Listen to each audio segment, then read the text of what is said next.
Welcome to today's SamvaadX News Podcast. Today is 18th April, and the time as we record this podcast is 9 a.m. I'm Raj Patel. And I'm Priya Shah. We've got quite a mix of news items today, haven't we? Covering, well, everything from national legal matters to sports, tech, the works. Really a snapshot of the last 24 hours or so. Absolutely. It's a busy landscape.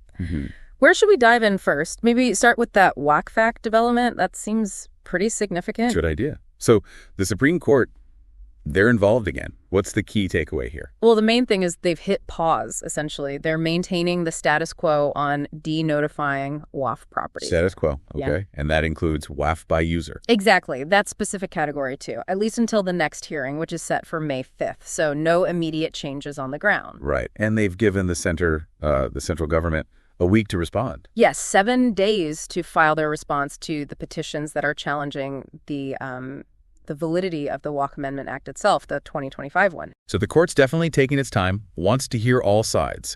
And how's this playing out politically? Well, as you might expect, opposition parties have welcomed this interim order. Seems like they feel it validates their concerns. Okay, but on the other side? You've got Union Minister Rijiju making it quite clear. He's quoted saying, states refusing to implement a parliamentary act is unconstitutional and untenable.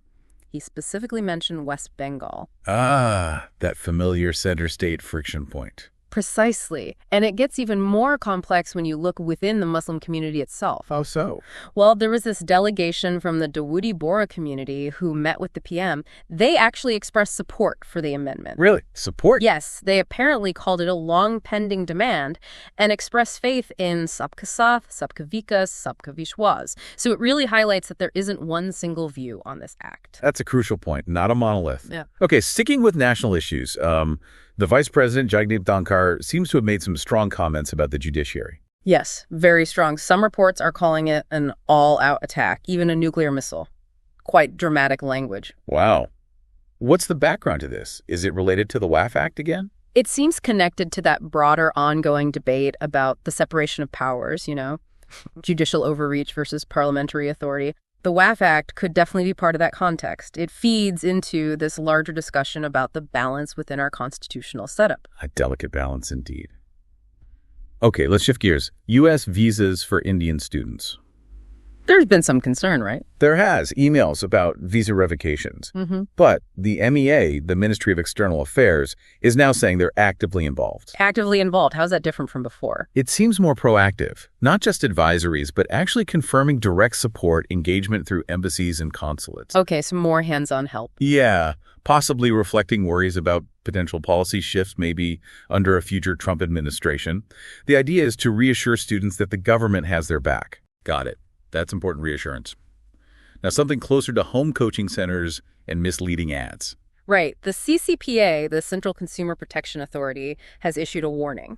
Timed after the JE and NEET results, I assume. Exactly. They observe non-compliance, basically centers making, potentially false claims about success rates or placements. So trying to stop students and parents being misled. That's the goal, ensuring transparency in that really competitive coaching industry.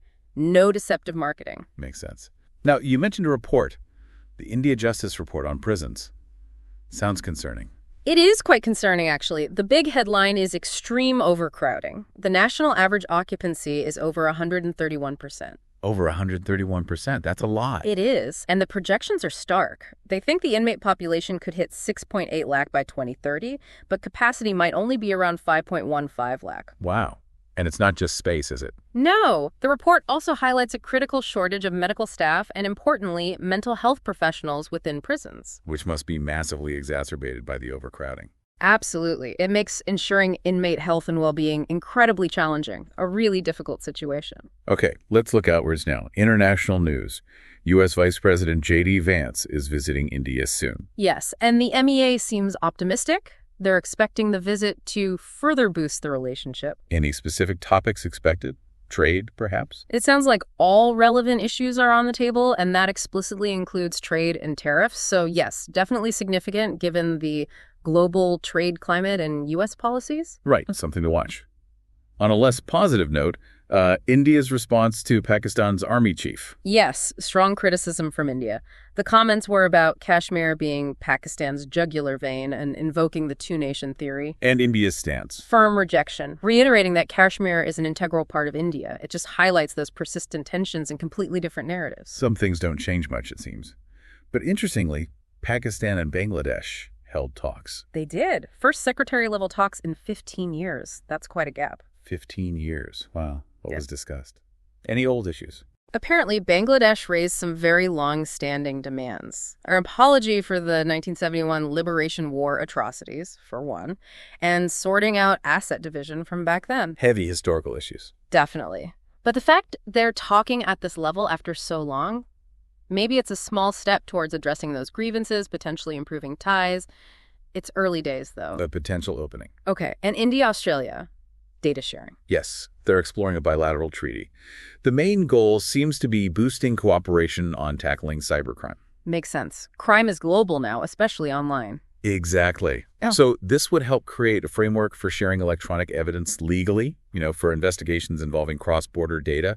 It's part of a bigger international push for collaboration against cyber threats. Got it. Okay, let's bring it back to the states. Murshidabad in West Bengal. Updates on the violence there. The state government reported to the Calcutta High Court that things are under control. Under control. And arrests. Yes, police have made arrests, including a third person linked to that terrible murder of the father and son during the protests. Right, and the NIA probe request. The High Court denied the plea for an NIA probe, but said the center could still order one if it wanted, so that door isn't completely closed. And the governor still plans to visit, despite the CM's request. Apparently so. Adds another layer of, political tension to the whole situation. Okay. Moving south, Maharashtra and the NEP. The National Education Policy. Yes, the state government has formally approved implementing NEP 2020. And the big change seems to be Hindi. That's one key part.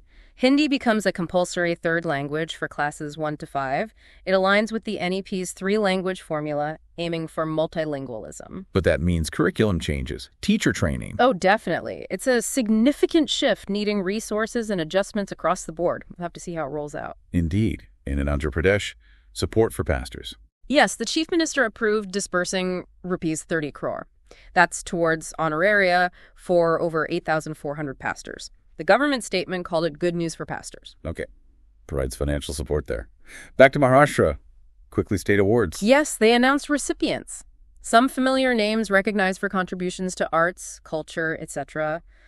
Mahesh Manjrekar, Anupam Kher, Kajol, Mukta Barva, among them. Nice to see recognition for the arts. Always. Sadly, though, also news of a bad road accident in Gujarat. Yes, very tragic. 6 people killed in Patan district.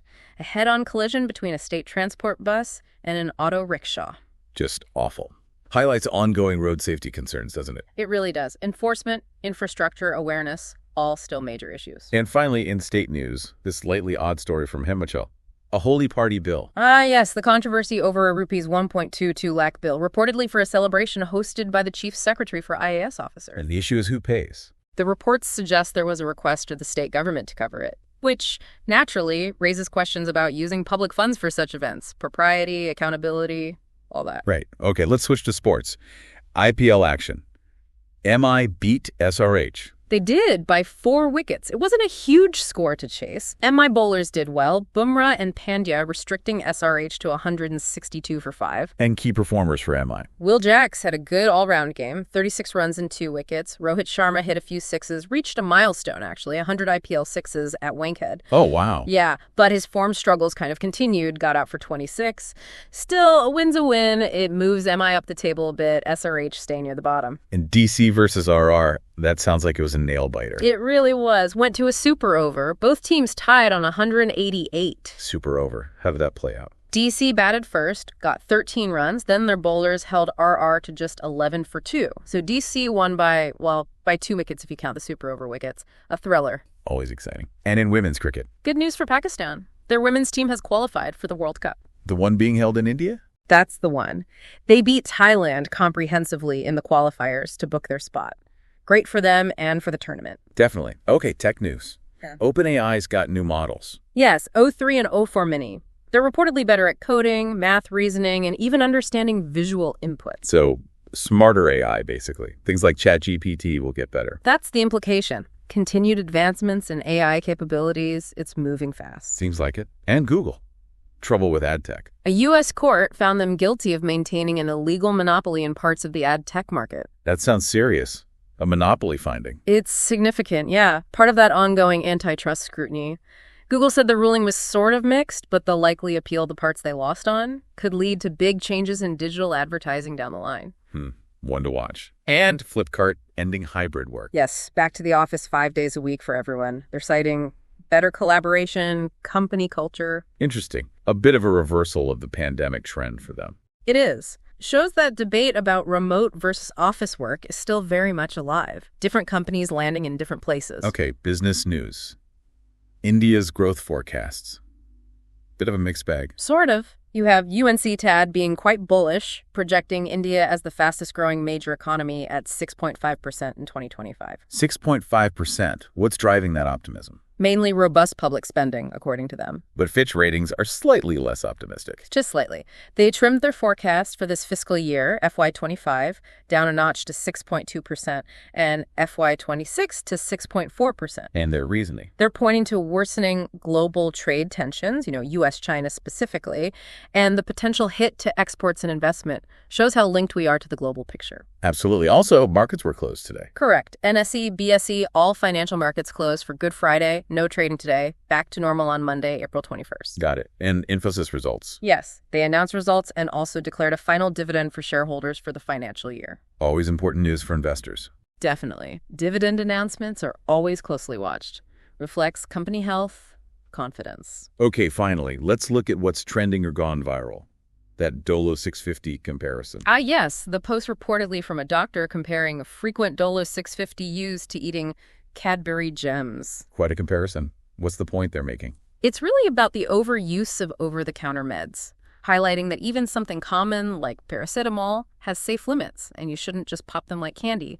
It sparked a lot of chat online about self-medication. A good reminder about health awareness?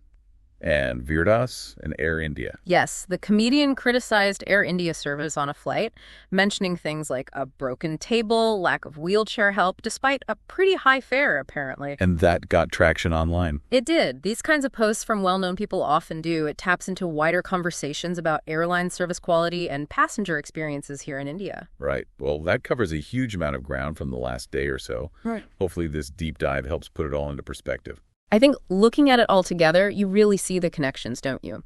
Legal changes impacting local situations, global trade affecting forecasts, even social media reflecting health concerns. It's all intertwined. There's always more beneath the surface. See you tomorrow. Don't forget to subscribe to SamvaadX News podcast channel and hit that bell icon.